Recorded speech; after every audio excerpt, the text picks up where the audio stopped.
I'm Sam, welcome to Brickwall Pictures, and welcome back to this year's Macabre Month of Horror, where I am taking deep dives into some of the masters of horror, checking out their filmographies. John Carpenter is one of my favorite all-around filmmakers. I love the guy. I think he is absolutely deserving of the Master of Horror title, and he did great work outside the horror genre too. He didn't step outside that genre too often, but when he did, he found good results usually. I have 16 of his movies here, which isn't all of them, but I think does represent the bulk of his filmography. I really wanted to include Village of the Damned, his version of that, which is a remake. I was only able to find the original when I was looking and to get this done in time. So Village of the Damned isn't included. I also don't have Ghosts of Mars, just because I haven't been able to sit through the entire thing. I've tried. It is abysmal. It would get the F tier, but I haven't seen the full thing, so I won't rank it here. I also don't have his Memoirs of an Invisible Man, or of the Invisible Man, or whatever, which I believe is like more of a comedy than a horror movie, with like Chevy Chase or whatever. So I don't have that one. So I don't have all of his movies, but I have most of his movies here. I have what I would consider all of his essential movies. And we're starting off with Halloween. I'll keep this one quick because later in the week, and possibly out already by the time you're watching this, I have a retrospective of the entire Halloween franchise, every Halloween movie and the mainline movie, the remake and the remake sequels and the reboot sequels and everything. That's coming later this week, so make sure you subscribe so you don't miss that video. It's going to be gigantic. Halloween gets the S tier easily. It is a classic. I'm going to keep it quick because I already talked about that in another video, so just check out that other video. Prince of Darkness is one of his movies that does not get talked about super often, but whenever I do hear talked about, it's always people saying, oh, it's really good and you gotta check it out, it's underrated. And I agree with that sentiment. It's one that when people do watch it, they tend to really like it. It just doesn't seem to have the breakthrough power that some of his movies have. It's kind of the unofficial capper to an unofficial trilogy of end of the world movies that Carpenter did that are kind of not really explicitly about the end of the world, but like have kind of a theme of that.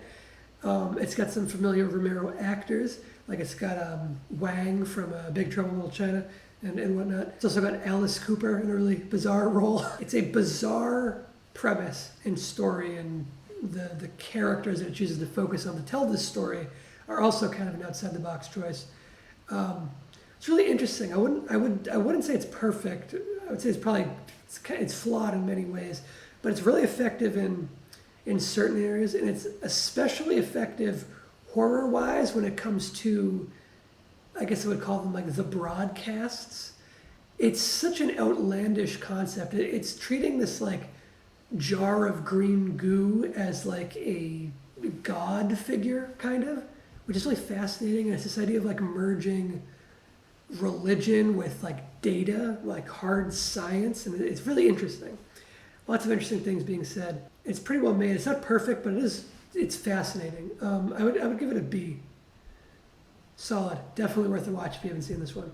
Okay, next is Body Bags. This is a little bit of an oddity. It was a made-for-TV movie. It was actually a made-for-TV pilot that never got picked up for a series, so it just kind of became a movie. It was supposed to be a new horror anthology TV show, like a Tales from the Crypt, or what have you, a Tales from the Dark Side, any of those kinds of shows, but it didn't get picked up. The idea was that John Carpenter was going to be the horror host. He is the crypt keeper of this show. Natural causes. Natural causes.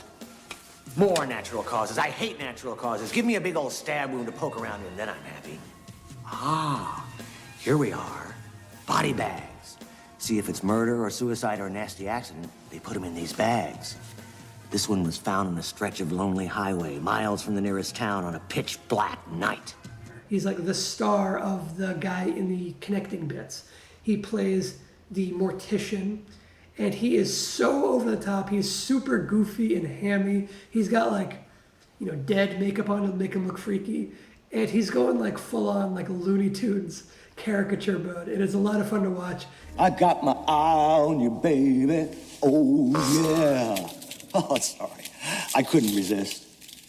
So what do you think? And the gimmick is that he unzips body bags, and then sometimes he like zips them right back up. But occasionally he'll unzip a body bag, and there's like a corpse, and then it's kind of like each vignette is the story of that corpse, which I think is a really interesting way to frame a vignette series potentially, or the vignette movie that we got. It's not the bulkiest vignette movie. There are 3 segments in it, and 2 of them are directed by John Carpenter, meaning there's only one that he didn't direct. The one that he didn't direct was done by Tobe Hooper, who was another filmmaker I really like. I love Texas Chainsaw Massacre in particular. So the connecting bits are a lot of fun with John Carpenter playing the hammy mortician. The 3 segments, the first one has Carpenter in like Halloween territory again. It's basically a slasher. Actually, it's straight up a slasher that's just set at a gas station.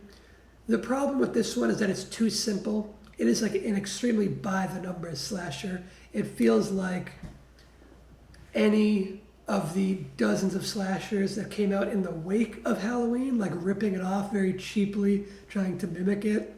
It has a little bit of that John Carpenter flair, you know, where he mines some tension in areas and whatnot, but there's just nothing to the script. It's just a bog standard slasher, so that one's kind of weak. The second segment, which is also directed by John Carpenter, stars Stacy Keach, and it's about a guy who gets a hair transplant, but the hair is like alive. I found this one like hilarious. It's really funny. It's not scary, but it's funny intentionally. It is supposed to be funny. Some of the visual effects are really bad. Some of them aren't that bad. It's really funny. I like Stacy Keach's performance. I think he's very entertaining in the role, especially when he gets his like really long flowing hair and he starts looking like Fabio and he's all like proud of himself and everything.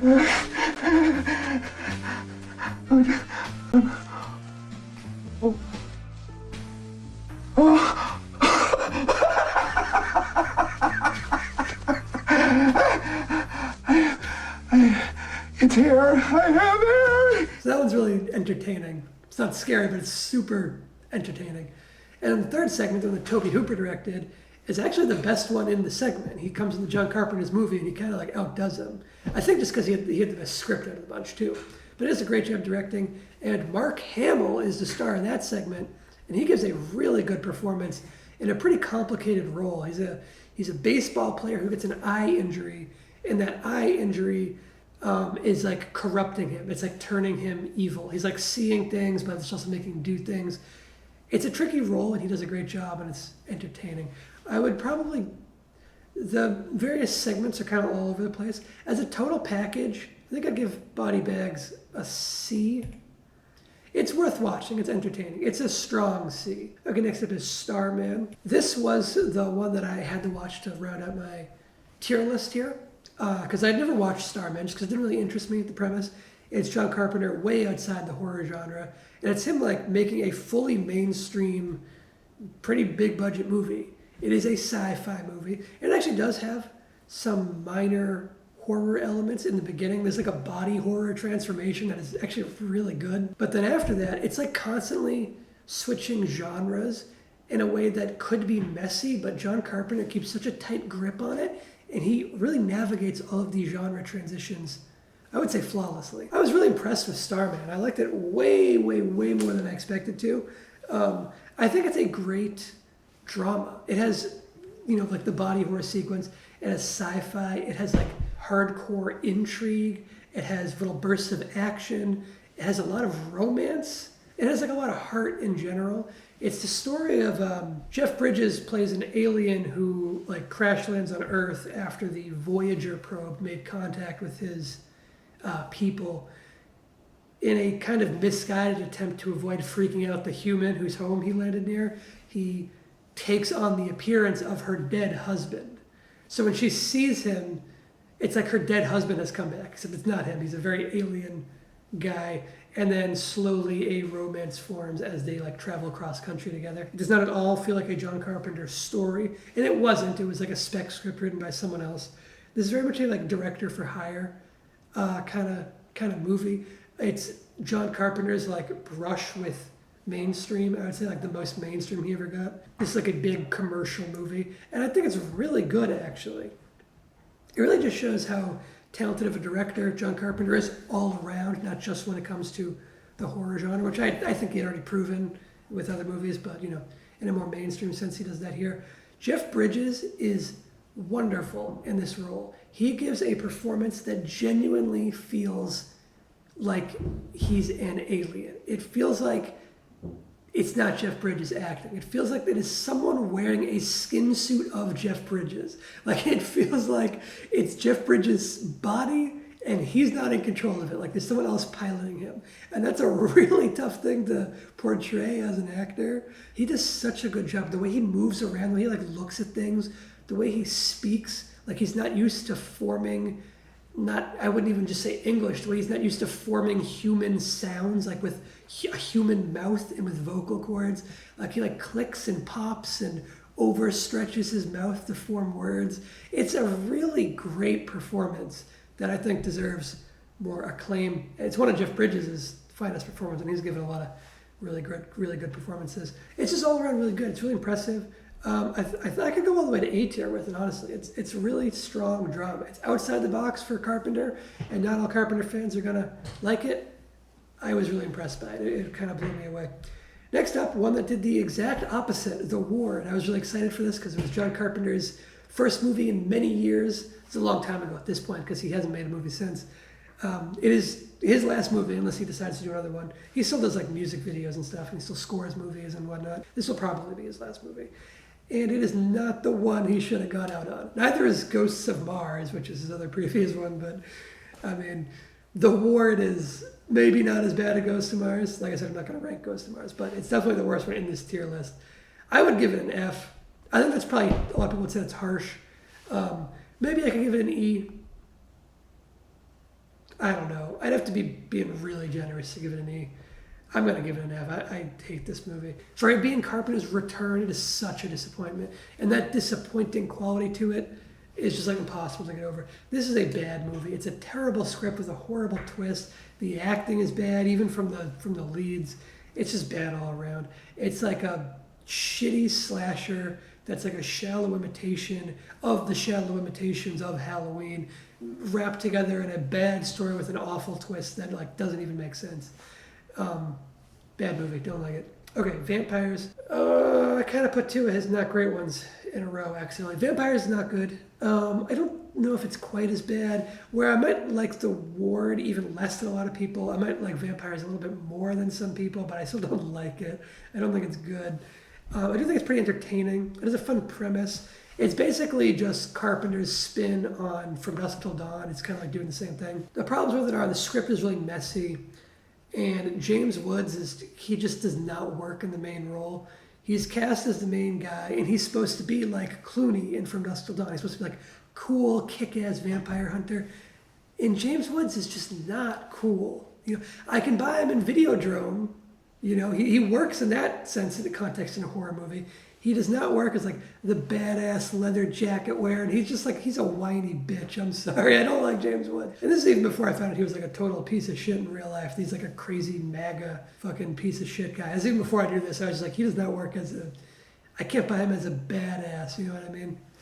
I can buy him in Videodrome, I can buy him in Casino, I cannot buy him as the cool vampire killer badass in Vampires. There's also the one movie that John Carpenter like put his name on. Like the title isn't Vampires, it's John Carpenter's Vampires is the actual title of it. And it's like, dude, of all the movies you put your name on, this is the one. It's not good. I wouldn't go F with it. I might even go D with it because it is kind of entertaining, but you might be like laughing at the movie more than you're laughing with it, if that makes sense. There's still some fun action to be had. Like, there's some cool ideas at play in terms of like the way that the vampires are killed. Like they have this contraption which is pretty creative, where they like launch a wooden stake into a vampire, and then they use a winch to like drag them out from their dark church or wherever they're hiding into the sunlight when they burst into flames. That's fun. Also, I like Cheryl Lee is a main character in this. She's a pretty substantial role. I was going to see she was Laura Palmer in Twin Peaks. So it's not all bad, but it's definitely not good.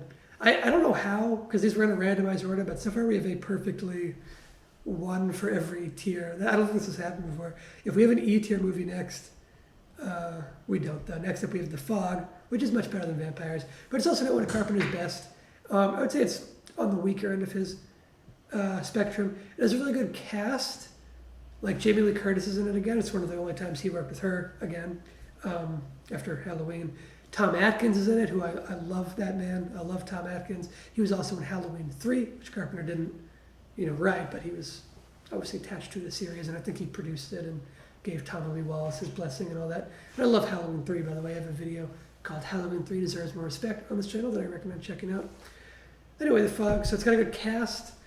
It has a good, like, classic horror atmosphere. The atmosphere is really strong. It just doesn't really deliver on what it's supposed to deliver on once the actual, like, payoff happens. It also has a really great soundtrack. It's a really good score. John Carpenter scored a lot of his movies, and he is a wonderful film composer. He's just a really talented musician in general. He doesn't get enough credit in that regard. And The Fog has a really great soundtrack. So The Fog is good. I would say The Fog is a good, like, rainy day watch. Maybe not like a night watch, you know? Maybe don't watch it on, like, a spooky night if you want to get scared. But if you want to just get cozy on a rainy afternoon, The Fog's a good watch. Or a foggy afternoon, I guess I should say. If you want to watch it on a foggy afternoon, it'll do the trick. It's nice and atmospheric, you know. It feels a little Stephen King-y with, like, its setting and whatnot, even though I don't think it is. Yeah, it's not bad, but I wouldn't go above C with it. Okay, next up is Escape from New York. This one isn't horror, but it does have some horror influence to it. I would say it's not, like, completely divorced from the horror genre, even though it pretty much is. It's tough to pin down. It's got some sci-fi elements, it's got some thriller elements, it's got some action elements, it's got even some post-apocalyptic elements. It's kind of all over the place, but it blends all those elements together in a way that feels pretty cohesive, feels really seamless. It feels like it all meshes together, it all works together. I love this movie. I absolutely love it. It's one of my favorite John Carpenter soundtracks. It might be, outside of Halloween 3, it's probably his soundtrack that also do the most. It's so badass, and it's perfectly fitting for the main character, Snake Plissken, played by Kurt Russell, who is one of the most badass dudes to ever grace the silver screen. This character is unbelievably cool. And if you didn't know, Snake Plissken is kind of the inspiration for Snake, like Solid Snake in the Metal Gear Solid series. In Metal Gear Solid 2, when he stops using the Snake name and he starts calling himself Iroquois Pliskin, that's Pliskin plus his real name, Snake, or like his real code name, Snake, plus the Pliskin of the fake name is Snake Plissken from Escape from New York. And then, of course, he gets the eye patch in the third one, and Snake Plissken is an eye patch badass in this one. Isaac Hayes is in this and is really cool. He's got chandelier cars, which I don't know how those don't exist. Why do we not have chandelier cars yet? It's 2022. Why don't we have chandelier cars yet? Lee Van Cleef is really cool. Donald Pleasance is back after Halloween. He's in this as the President of the United States, which is a fun role for him. It's great. I love it. The action isn't very good. Like, it's pretty clunky. It's really just, like, kind of slow. But it's like the build-up to it and the context of all the action is, like, perfect. If the action had, like, better choreography and whatnot, this would be, like, one of the best action movies ever made, because the setups to every action sequence and just the context surrounding it, the cool factor of the character, the vibe of the whole atmosphere and music, and then the dark, grungy cinematography, all of that culminates, and then it's just the choreography, the actual execution of the action lets the action sequences down. But they're still cool because of all those other elements. I hesitate to even call it an action movie because the action scenes are, like, not great. But this is a movie that's all about the vibe, all about the atmosphere, all about the cool factor. And in that regard, I kind of want to give it an S, but I think I'd have to give it an A if I'm being non-biased. I don't think I can go above an A. Maybe that's being a little biased too. But okay, next up is Christine. This is his Stephen King adaptation of the book of the same name. Stephen King had a real thing for killer motor vehicles. Christine is a pretty classic story about a car that comes to life, a red Plymouth Fury that comes alive and murders people.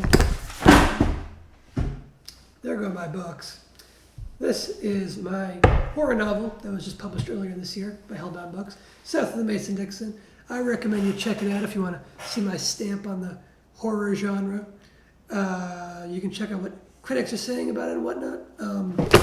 There are links down in the description if you want to check out South of Mason-Dixon. Grab your own copy today. It's a perfect read for this Halloween season. Christine is really good. It feels extremely polished. The cinematography is great. I think it's another one of the Dean Cundy shot. They were like a dream team together, Carpenter and Cundy. Looks great. It's got a really strong cast. Harry Dean Stanton has a good role. The main guy is surprisingly great. Like, his performance is really nuanced, and the arc he goes through, it really impressed me. That guy, as he got older, became less of an actor and more of a like behind the camera person. The bullies are really cartoonish. They're very Stephen King tropey. There's some great sequences of tension. I think my favorite scene is actually at the drive-in, where the car is like locking the date inside and asphyxiating her and stuff. Really great use of tension. Just excellent directing on display from Carpenter. There's a good sense of style throughout. The car effects are really impressive. The way that Christine like repairs herself, the way that like it will uncrumple and whatnot. It's just like some reverse photography with like an implosion device. It's pretty simple, but it looks great. The kills are a little standard, but it's kind of like, well, how many ways can you kill someone using a car, you know? There's some great shots, though. The climax is fun, but it's not like unexpected or whatever. It's a little too straightforward, perhaps. I think it's pretty good. I'd give it, I think it's another C. Next up, we have In the Mouth of Madness. This one was underrated for a long time, but I have recently heard more people talking about it. I talked about it as one of the key examples in my How to Film Chaos video essay. So go check out that video if you want to hear me break down specifically the diner scene where the guy axes through the window. And The Mouth of Madness is really strong. It again feels very Stephen King-y in the premise, even though I don't think it actually was. There's a character in it who is kind of like a Stephen King-esque figure. He's an author who has written a bunch of horror books, and they're kind of like coming to life. The town where he sets things are coming to fruition. There's also like some Cthulhu kind of like Dunwich horror elements of this one, which are well explored. They're not too like in your face. They're kept subtle, and they're kept like kind of in the background. When this really gets crazy, it does not hold back, and I love the way that the craziness like is built to, and it comes in like flashes and doesn't linger on the really crazy stuff too much. There are great moments like when they're trying to leave the town and they like drive out and they just like circle back around on the same street. And it's like the magical elements keeping them there. Great editing in this one and use of color throughout. Excellent production design. This one's really solid. I think it's on the level of Prince of Darkness. I would give it a B again. Next up is Assault on Precinct 13.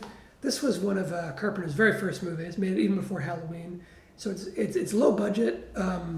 The low budget is used extremely well. It's a great example of working within your means, of finding a premise that a low budget suits and won't hold back. The movie does not feel hampered or hamstrung by its low budget. If anything, I feel like it kind of improves the grunginess of it. The premise is pretty simple. There's a police station I think the idea is that like it's being shut down because it's moving to a different building. So there's only like a couple people inside. There's like one officer, maybe two officers, one prisoner, one, like desk worker or whatever. And then there's a gang of like dozens and dozens or 100+ people who are these violent sadists who want to come in and kill everybody. And it's a siege film, which is a genre of movie that we don't really get these days.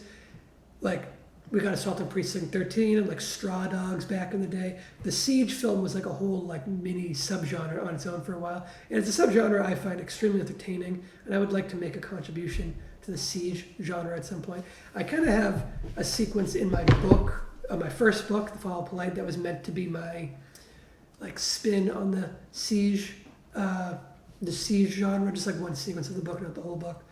If you've read this book, you know what I'm talking about. It's when Maria's in her aunt's cottage, and the cottage gets sieged by that militia.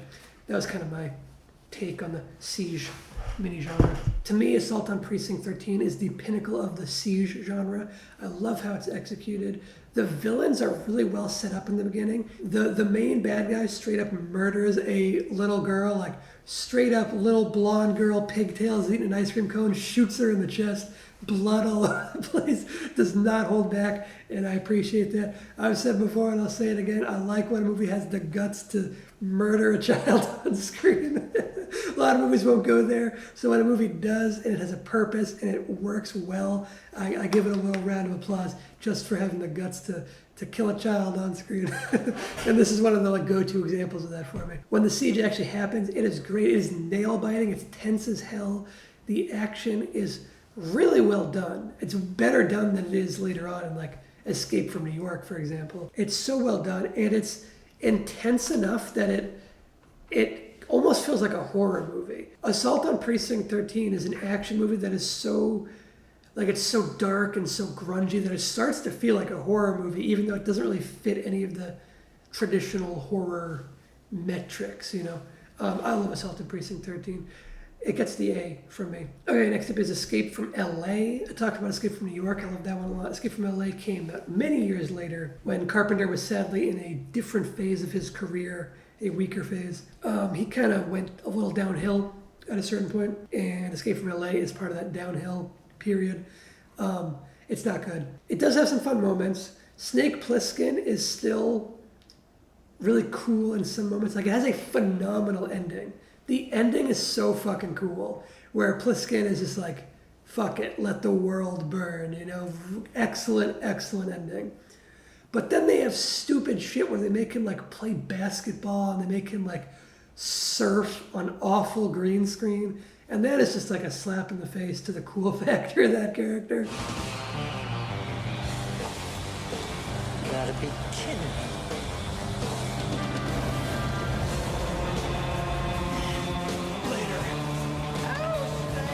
It's full of really bad special effects. There's a little bit of bad effects in the first Escape from New York, like some dated computer effects, like with his ship mostly. But for the most part, it looks great.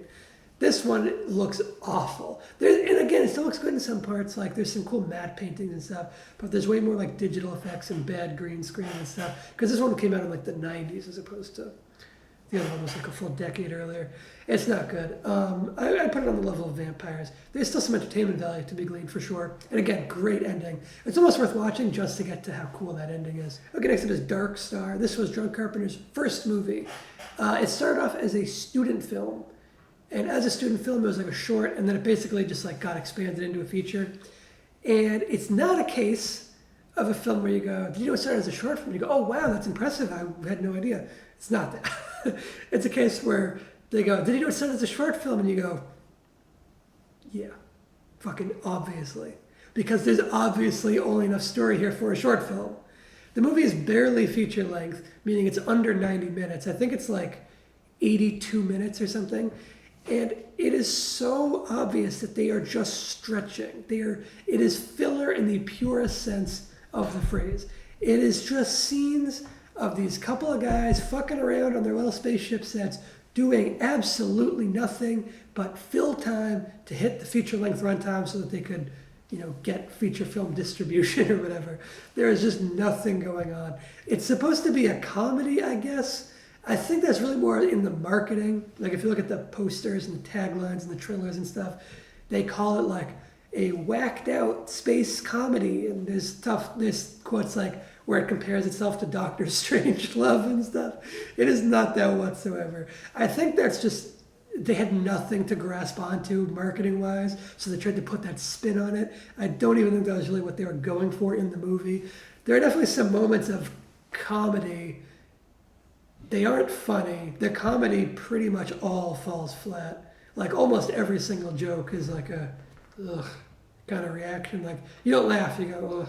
There's maybe some laughter at how cheesy it is, because it kind of feels like a good bad movie in parts, like a Mystery Science Theater 3000 movie. Now, the one thing that keeps it from being just like, you know, embarrassingly bad is the fact that it was like a student film. So you give some credit in that regards, because these guys, you know, they weren't professionals, they were inexperienced, and you give them credit in that regard because the effects look pretty good. It's a lot of like matte paintings and miniatures and stuff. And they do look pretty good. The editing is pretty solid, I would say. Carpenter does the music again, but it's much different music that he's doing. He's contributing like, I don't know, like just songs that I think he wrote outside the movie and then just put them in the movie. You know, like they don't really fit. He's got one song that's like it's like a twangy kind of like blues rock or whatever. It's like a little country, almost a little folksy. It does have maybe some funny moments, but like the acting's really poor. Dan O'Bannon is one of the key creatives in this movie, and he's also one of the stars of it. Dan O'Bannon, if you don't know, is the guy who would go on to write Alien. So he's obviously got fucking ideas in the sci-fi genre. They're just not really on display in a fully formed way in Dark Star. Also, he's a terrible actor. All the acting is weak. None of it is good. Some of the sequences are kind of interesting. Like the elevator sequence could be really tense if it had any purpose in the story.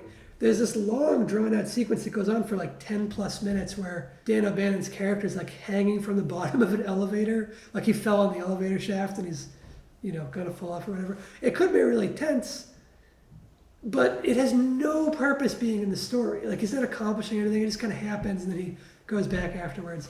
There's an alien that looks like it's just like an exercise ball that they painted, and it obviously looks like an exercise ball, and they know it looked like one. They're self-aware enough about it, but I don't know. It's not great. The last like 10 to 15 minutes, I won't say that they redeem the movie, but they do have a story, meaning that like the plot finally kicks in, and that last little act.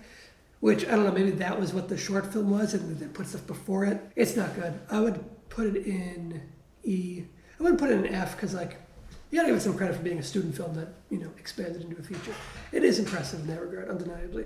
Okay, next up, let's grab Big Trouble in Little China. Again, outside the horror genre, but there's still influences of it. This is mostly an action movie, or an action comedy. It's hilarious. I like this movie more every time I watch it. The humor just hits harder and harder for me. It's extremely cheesy. But it's all self-aware. You could miss the fact that it's self-aware and just think, what the fuck is going on here?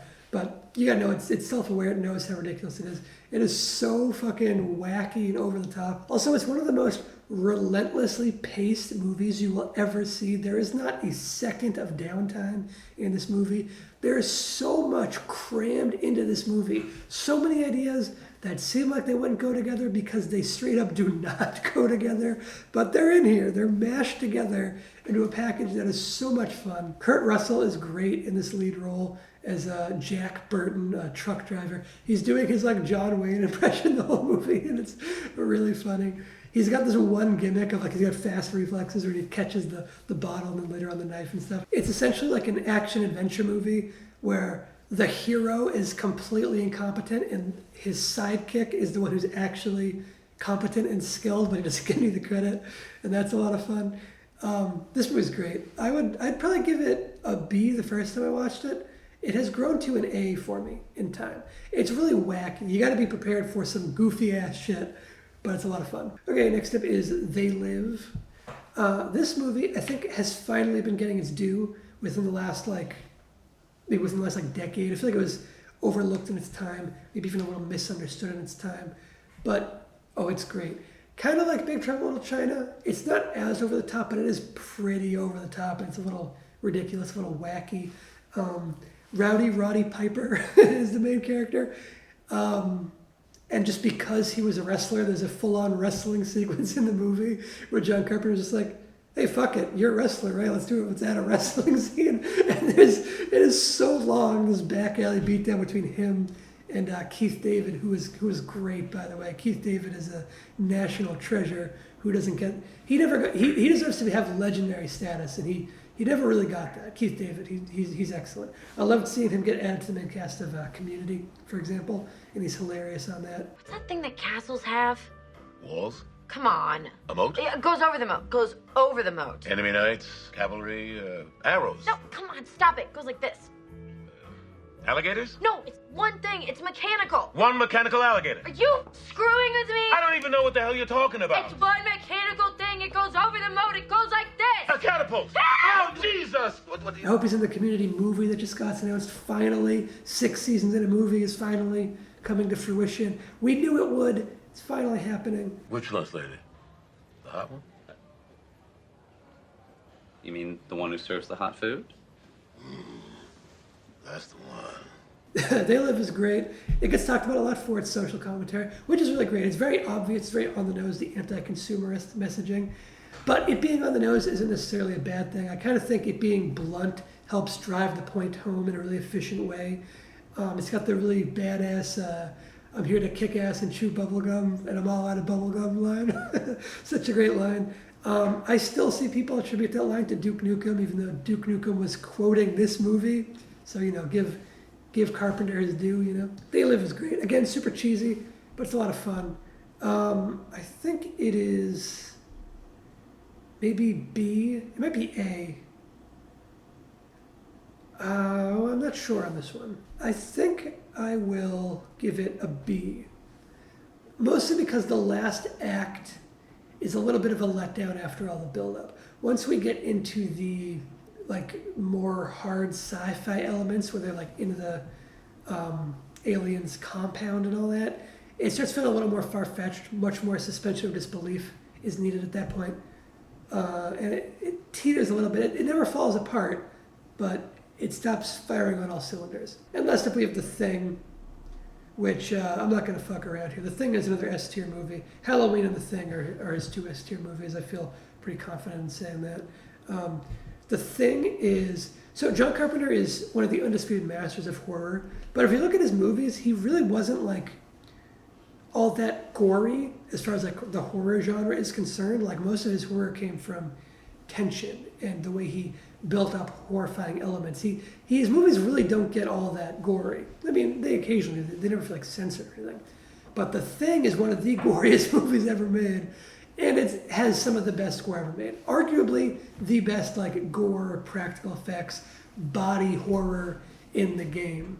It's like David Cronenberg kind of body horror, but with Carpenter's flair, with Dean Cundey's brilliant cinematography. It's a great looking movie, from cinematography to the special effects. I cannot overstate how good the special effects are in this movie. And it's not just that the body horror and the gore and all that is so well executed, it's that it's so creative.